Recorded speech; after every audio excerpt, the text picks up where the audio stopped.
But before I yield, you were talking about issues of how did we get here and education and things like that. And I also think that the problem is because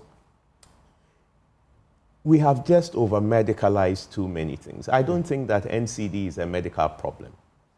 NCD is a lifestyle problem, okay?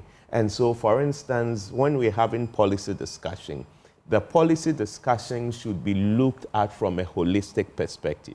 The last time they were talking to me about this, and I was saying that, why are we having this conversation without Ministry of Agriculture? Why are we having this conversation without Ministry of Education?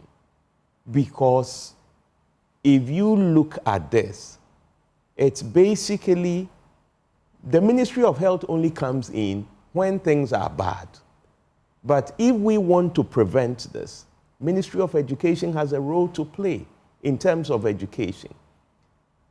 And then when it comes to, say, lifestyle issues, one of the things I say is that the rich kids in school, they are sitting on a time bomb with their lifestyle. And then the poor kids also have problems because their feeding habits are not good enough.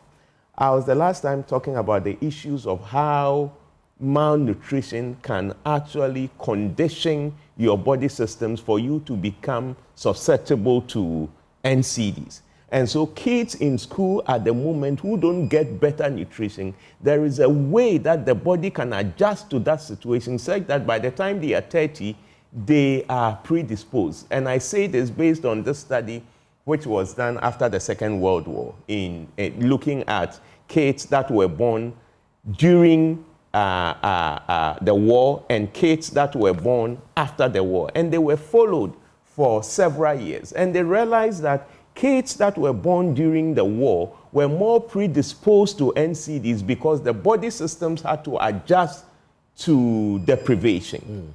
And so these are issues that we can think about. The good thing is that if you take Ghana, for instance, in schools, we have school feeding program, which is a good intervention. And then we can have educational models that are educating these rich kids so they can go off junk food. So I think that we need to expand the conversation and ensure that everybody is part of this.